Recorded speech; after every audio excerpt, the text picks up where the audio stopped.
Yo, what up guys, I'm back on a review for you. This time we have the What If Leroy Fer that came out. Since I already have Kleber and Robin and all that, I thought I might as well just do him, play him as a box CDM.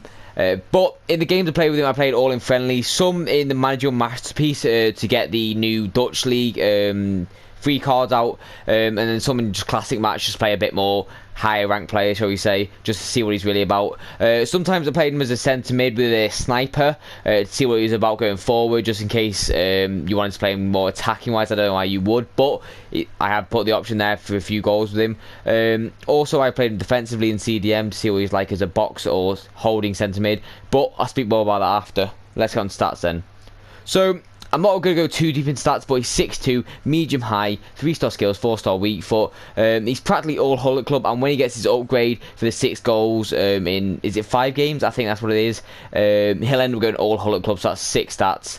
But I'll speak more about that after the clips. Please enjoy, like, subscribe, and peace.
So as sentiment reviews go, I don't actually do that many, so I'm going to rank it off like what I think is a really good box-to-box defensive midfielder and stuff like that. So first of all, I'm going to go with the work rates. Now the work rates, if you're playing CDM, is really good. A medium high, he'll stay back quite a lot of time, especially with the stay back while attacking. Practically all the time he'll stay in his position and stay perfectly grounded to where you want him to be. Next with me is the pace. Now the pace is 79. I know I boosted it with shadow because it makes it 89, but it's still good enough, and with the 89 it's really good, and he's going to get boosted when they get the 6 goals, so that's really good. It's going to be Hull at club. So overall the pace is really good for a centre mid. Even though he's 6'2", it might be a little bit slower at times, it still is quite fast, and he does feel quite like not slow, but like not like blisteringly fast, but it is decent. Next with me, I'm actually with his finishing now, because I played him as an attacking centre mid one of the times. He's actually really good at finishing, surprisingly. I know I had the chem style on as well, but he actually is really good at finishing. So if you wanted to like get him attacking sometimes, if you're pressing for a goal or something and you need your CDMs to go, he will do that. And leading on to my next point as well, his shot power, really good. 96 shot power, insane. He can smack it on both feet. I know the finishing isn't the best, but like it will go in most of the time with that shot power added into it. Now next up for me generally is the passing, so that is the vision, short pass and long passes. The 3 stats I'm pinpointing here, but I just put the general type of passing. These 3 really good for a CDM. This is the problem I have with Kante. He's a really bad passer, insane card overall, but his passing is really bad, so I can't use him. That's why I got rid of him. But this Leroy Fer card got really good passing, long pass, short pass and the vision. All 3 of them combined, really nice stats.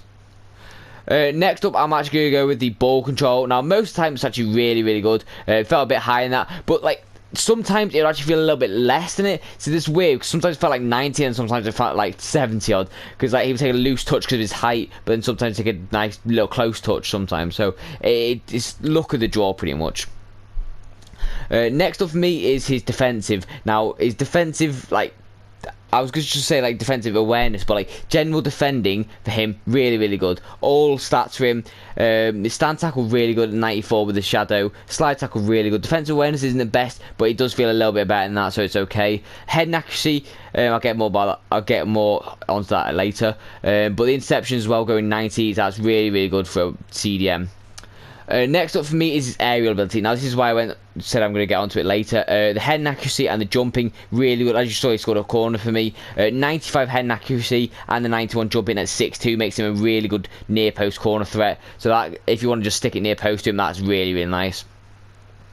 Next up for me is his strength. Now strength really good at 6'2", body quite a lot of people off the ball if you hold L2, especially with that aggression as well. Both of these two really, really solid stats, and that will make him very aggressive sometimes, but like it would also allow him to strength off players with like similar strength to him.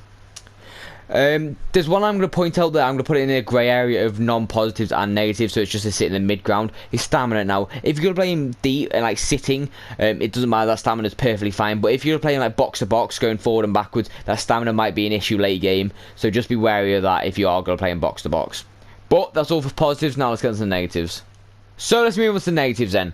So first for negatives, I'm actually going to go with 3-star skills. Now those doesn't really matter on a sentiment that much. 4-star skills is what you'd really want. 5-star skills a bit unnecessarily, you don't really need that on a sentiment. But 4-star just in case, maybe if you're in the box, in their box, needs a lack of care because it falls to him or something. He doesn't really have that, so 3-star skills is going down as a negative for me, unfortunately.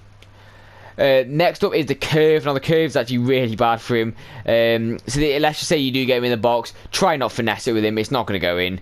It's one of the worst stats about Fer, but if you're gonna play him deep, he's not really gonna be that like in the box often, is he? So that doesn't really matter. Next up for me is his agility. Now because he's 6'2" and have 80 agility, it does feel a little bit less than that. Feels a little bit stiff at times. I would say around about 70-75 odd is what I would put it at. So if you wanted to boost that, you could, but if you're playing deep, I don't recommend you boosting it. I just recommend you putting a shadow on him. Next up for me is his balance. Now again, because of his height, EA just loves it. Pretty much with height, the taller you are, the less balance and agility you have, but the smaller you are, the less strength you have, which just doesn't make sense to me, but there we go. The balance, not very good for him. 65 balance, it will get a bit Bambi-like sometimes. That is a little bit frustrating, let's just say, when you're on the ball and then you get like a little knock and then it will just go off balance. It'll be quite annoying. Next up for me is the dribbling start. Now the dribbling start, again, along with the agility, isn't really the best. You're not really going to be like dribbling that much with him, but let's just say you're in like a team press environment where they're full pressing you and you need to just like do a little bit of a dribble to get around them. He's not really got that in his locker because he's really tall. You have to play it off someone else and they'll do the nimble ability instead of him. Next up for me is the composure. Now 80 composure isn't really the best. I would want like something like 90 on a centre mid. The composure is quite important for the passing and also the shooting. The shooting isn't going to matter that much, but the passing it does matter. So the composure, a very vital stat, but 80 is a little bit low for me, so that does go down as a negative. The last one for me is his injury prone trait. Now the injury prone trait is very annoying. It's like so annoying. But it's there. He didn't really get injured in any of the games for me, but it is there, so I have to point it out just in case you're looking to get this card and you don't actually notice the traits. But it is there. But generally, that's all for... Oh, actually, one more. The links for him. So unless you have a Kleber, Robben, Promes, anyone like that, like to get like links in, you got to have someone like that. Otherwise, this card's pretty useless for you unless you have icons. So the links are a little bit hard unless you have one of them. But that's all for the negatives. Now let's get on to overall score. So overall for Fer, I really enjoyed the card. Really good box-to-box centre mid. You can play him defensively if you want to. You play him attacking wise. It's up to you. I would recommend you playing him defensively, but his links are a little bit annoying, so just be wary of that. Overall, I'm going to give him a 8.9 rating. I think that's a really good score because he's going to be endgame if he gets an upgrade. But I've got nothing more to say, so I hope you really enjoyed the video. Please like and subscribe, and I'll see you on the next one. Peace out.